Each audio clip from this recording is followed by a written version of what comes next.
안녕하세요. 코리안바디입니다. 이번 시간에는 미국 전반적인 시장을 바라보는 S&P 500 지수가 가장 좋은 성적을 얻었을 때는 하루에 몇 퍼센트 정도가 올라갔는지 자료를 보도록 하고요.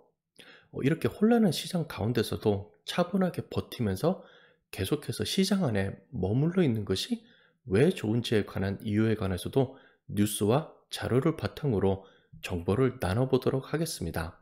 최근 들어서 시장 상황이 그래도 괜찮죠. 다우지수가 하루 만에 200포인트가 올랐느니 400포인트가 올랐느니 이런 좋은 뉴스가 나오고 있고요. 최근에 비교적 좋은 성적이 나온 이유 중에 하나가 CPI 소비자 물가 지수가 있는데요. 이 지수가 생각보다 낮게 나와서 인플레이션을 어느 정도 잡아가고 있다는 이러한 결과로 보여지기 때문에 시장에 좋은 효과를 가지고 있습니다. 자, 그렇다면 수치가 얼마 나왔느냐? 최근 발표된 2022년 7월 수치 전년 대비하여서 8.5%가 나왔는데요. 자, 8.5% 물가가 올랐다는 것은 굉장히 높은 수치로 오른 것입니다. 작년 2021년 7월 대비하여서 물건 가격이 8.5% 오른 것은 굉장히 높은 수치로 올라갔는데요. 지난달 6월에는 이 수치가 9.1%가 나왔거든요. 9.1%에서 8.5%로 이 수치가 어느 정도 낮춰졌기 때문에 조금이라도 물가를 잡아간다고 생각하기 때문에 수치는 여전히 높지만 그래도 줄어드는 것이 보인다는 것입니다. 2020년 1월부터 잡은 소비자 물가지수 그래프가 되겠습니다. 컨슈머 프라이스 인덱스가 되겠는데요. 저희가 돈을 소비하게 되는 집, 옷, 자동차, 교통, 교육, 서비스 등등 사회 전반에 걸쳐서 수만 개나 되는 이러한 가격표를 따져서 이 수치를 만들게 되는데요. 2021년 상반기 들어서면서부터 이 수치가 급속도로 올라가는 것을 보실 수가 있습니다. 그래서 지난달에 9.1%로 가장 큰 피크를 찍었고요. 그 와중에서 조금 수치가 내려가서 8.5%를 기록하였습니다.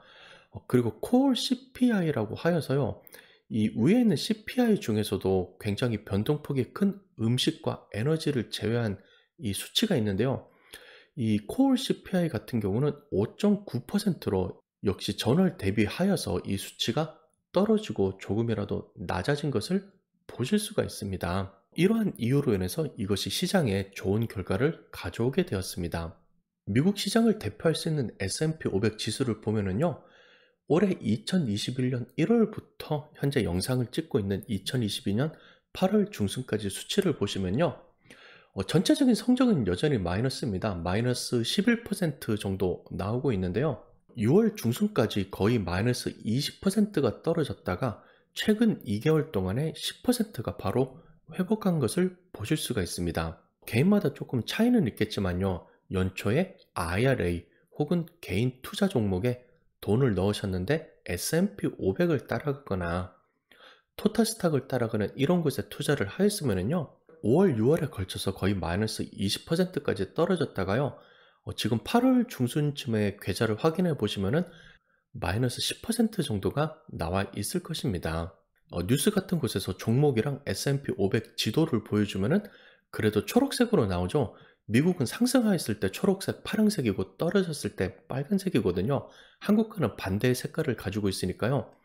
어느 정도 이제 푸른색, 초록색이 보이니까 조금은 그래도 숨통이 트이는 것 같습니다. CNBC 뉴스 두 개를 소개시켜 드리겠습니다. 이 지금 보는 뉴스 같은 경우는 사실 지난 3월 9일에 나온 뉴스인데요. 시장이 이렇게 변동성이 강한 가운데서도 만약에 물건을 팔아버리면은요. Miss the Market's Best Day, 가장 수익률이 좋은 이러한 날들을 놓칠 수도 있다는 것입니다. 3월 달이었어도 여전히 같은 문제가 있었습니다. 전쟁이 있었고 유통 문제가 있었고요. 인플레이션 환경 문제가 있었는데요. 이 당시에서도 전문가들이 이야기를 하기는 섣부르게 움직이지 말고 가만히 있는 것이 좋을 것이라고 이렇게 발표를 하였고요. 비교적 최근 뉴스가 되겠습니다. 8월 9일 뉴스에 따르면요. 흔하지는 않지만 이렇게 변동성이 심할 때 하루에 시장이 5% 가까이 올라갈 수도 있고 정말 심할 때는 10% 가까이 상승을 할 수도 있다고 그럽니다. 그렇기 때문에 이러한 움직임을 같이 타고 올라가기 위해서는 가만히 차분하게 기다리면서 시장 안에 머무르는 것이 좋다는 이러한 기사를 발표를 하였습니다. 이 웰스파고 리서치에 관해서 조금 더 자세하게 이야기를 하자면요. 1992년부터 2022년 7월까지 S&P 500 지수가 가장 좋은 성적이 난 1등부터 20등까지 20개를 뽑았는데요. 그 중에서 반 정도는 정말 시장이 안 좋고 변동성이 심한 그 해에 일어났다는 것입니다. 수치를 좀 더 자세하게 보겠는데요. 2002년부터 2022년까지 가장 S&P 500 성적이 좋았을 때를 뽑았는데요.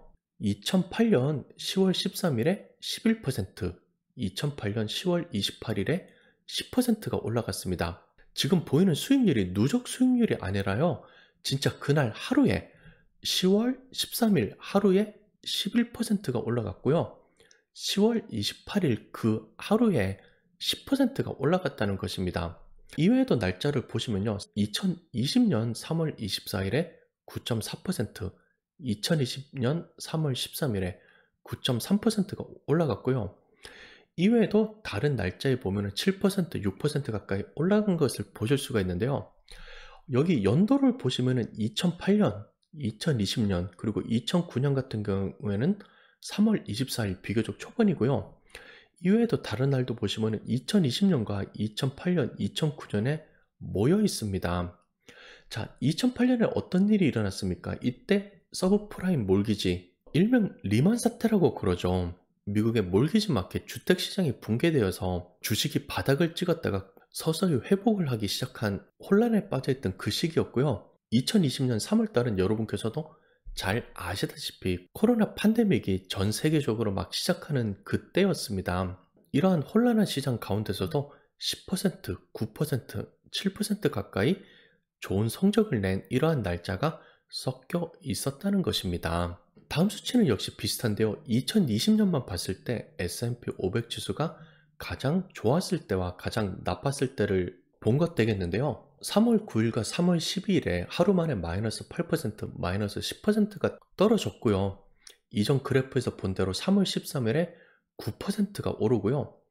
3월 16일에 마이너스 12%까지 떨어졌지만 그 이후에 6%, 9% 이런 식으로 올라가는 굉장히 변동성이 심한 이러한 한 해였던 것을 보실 수가 있습니다. 자, 그래서 어떻게 되느냐? 많은 분들이 보셨겠지만 팬데믹이 터졌다고 해서 성급하게 주식을 팔은 분들은 이렇게 높은 수치로 올라간 이러한 날짜를 경험하지 못하고 나중에 시장이 급속도로 회복하기 시작하였을 때 뒤늦게 다시 주식이랑 펀드를 사들이기 시작하여서 오히려 손해를 보시거나 어느 정도 이득을 보셨어도 가만히 있으면서 이러한 흐름을 탄 사람들보다 더 낮은 수익을 얻은 사람들도 굉장히 많습니다. 자, 그래서 만약에 투자 계좌 혹은 은퇴 계좌에 30만 달러를 가지고 있었고 이러한 최고 성적이 났을 때 그대로 가만히 가지고 있으면 돈이 어떻게 변했냐를 막대 그래프로 보인 게 되겠는데요. 2008년 3월 13일에 11%가 올라가 있는데 이때 30만 달러를 가지고 있으면 그 하루 만에 이 돈이 33만 4천 달러로 됐다는 것이겠고요. 10월 28일에는 10.8%가 올라갔기 때문에 33만 2천 달러가 되게 되고요. 2020년 3월 24일에는 9.4%가 올라갔기 때문에 30만 달러가 되는 계좌가 32만 8천 달러로 이렇게 하루 만에 몇만 달러의 수익률이 나올 수도 있다는 것을 이 막대 그래프로 보여준 것이 되겠습니다. 전문가들은 어떤 이야기를 하느냐면요. 캐서린 로이라는 분이 계십니다. JP 모간에서 Chief Retirement Strategist 은퇴계획 부서의 장이 되겠는데요. 시장이 좋지 않다고 하여서 성급하게 파는 것은 이러한 최고의 수익률이 내는 날짜를 놓칠 수도 있다고 이야기합니다. 그리고 다른 전문가들도 역시 이야기하기를 방금 전에 2020년 그래프에서도 보신 것처럼 올라갔다 내려갔다 올라갔다 내려갔다 하는 이런 것을 이야기하는데요. 이러한 것을 예측하고 정확하게 투자하는 것은 거의 불가능하다고 합니다. 따라서 10년 이상 꾸준하게 투자를 하면서 장기적으로 바라보면서 이러한 파도를 타고 가는 것을 추천을 한다고 이야기를 합니다. 다음은 제 피델리티 계좌를 보여드리겠습니다. 현재 영상을 찍는 시점은 2022년 8월 중순이 되겠고요. 여전히 9.23%로 마이너스 수익률을 보이고 있는데요. 그나마 한 가지 변화가 있던 점은 다시 10만 달러 이상으로 이제 6자리로 다시 올라왔습니다. 그전에는 거의 마이너스 20% 가까이 수치가 나와서 9만 달러, 8만 달러 이렇게 수치를 보여줬는데요. 최근 두 달간에 걸쳐서 지수를 타고 어느 정도 빠르게 회복을 하여서 10만 4,900달러에 현재 계좌가 남아 있고요. 미국의 전반적인 시장을 바라보는 FZ, ROX, 피델리티 제로, 토탈 마켓 인덱스 펀드 같은 경우에는 마이너스 2.48%로 거의 원금 회복을 하였습니다. 그런데 제가 조금 공격적으로 투자를 하는 피델리티 디스럽터 펀드 같은 경우에는요, 현재 마이너스 17%로서 5만 6천 달러 정도 넣은 금액에서 마이너스 17%의 손해를 보고 있기 때문에 마이너스 9,600달러로 나오고 있습니다. 미래의 성장주, 기술주에 집중적으로 투자를 하는 공격적인 펀드이기 때문에요. 아직까지 회복을 하는데 조금 더 시간이 걸릴 것으로 보입니다. 제로펀드의 올해 투자 기록을 보겠습니다. 2022년 12월 30일 그리고 1월달, 2월달, 3월달에 걸쳐서 어떻게든 조금이라도 투자를 하였는데요. 작년 연말에 받은 보너스 그리고 세금 보고하고 어느 정도 남은 여유가 있는 금액을 연초 1분기 때 투자를 하였고요.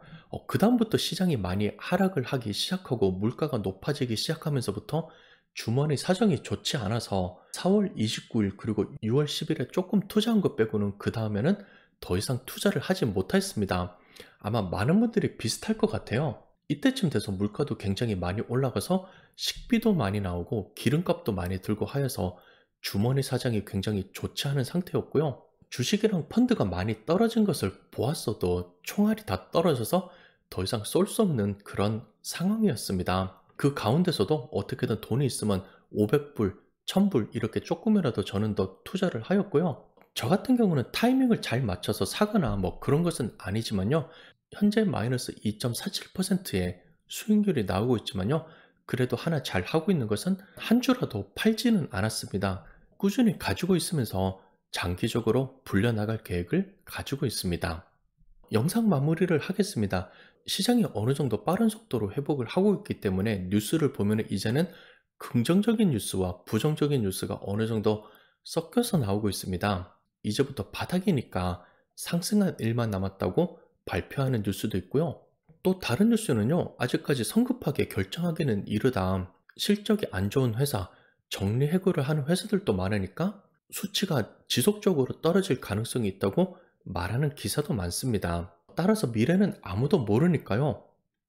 뉴스만 보고서 다시 성급하게 무리를 투자를 하거나 혹은 돈을 빼서 너무 안정적으로 가지고 있는 식으로 이런 식으로 성급하게 움직이는 것은 되도록 지양해야 되겠습니다. 자료에서 보신 것처럼요. 이러한 혼란된 상황 가운데서도 굉장히 좋은 성적을 낼 수 있는 이러한 날짜가 들어가 있을 수도 있으니까요. 여유가 되면 분산 투자를 계속 하시고요. 만약에 당장 필요한 금액이 아니고 장기적으로 가져갈 수 있는 이러한 투자 계좌라면요. 돈을 빼지 말고 참으시면서 끈기 있게 꾸준히 가져가기를 추천드립니다. 그리고 여러분이 가지고 있는 투자 종목이 너무 빠르게 변한다. 이렇게 올라갔다 내려갔다 하는 것이 너무 스트레스가 되시면요. 되도록 저렴하고 시장 전반에 투자할 수 있는 이러한 펀드와 ETF를 가지고 계시는 것을 추천드립니다. 뱅가드 S&P 500 펀드라든가 뱅가드 토탈 스탁 펀드, 피델리티에서 제공하는 S&P 500 펀드랑 제가 가지고 있는 토탈 제로 펀드 혹은 ETF로 투자를 하실 분들은요. 역시 비용이 저렴한 VO나 VTI 이런 쪽으로 투자를 하시면은요. 개별 주식이나 특정한 섹터에 집중하는 것보다는 시장 전반적으로 가져가게 되므로 조금은 이러한 변동성을 줄일 수도 있습니다. 이렇게 해서 이번 시간에는 S&P 500 지수가 가장 좋은 성적을 나왔을 때는 언제이고 어떠한 시기에 이러한 현상이 일어나는지 알아보았습니다. 주가가 빠른 속도로 회복을 하여서 여러분이 가지고 있는 계좌도 빨리 플러스로 전환을 하시고요. 가지고 계신 자금도 빨리빨리 불어나가기를 기원하겠습니다. 시청해주셔서 감사드리고요. 다음 시간에 뵙겠습니다.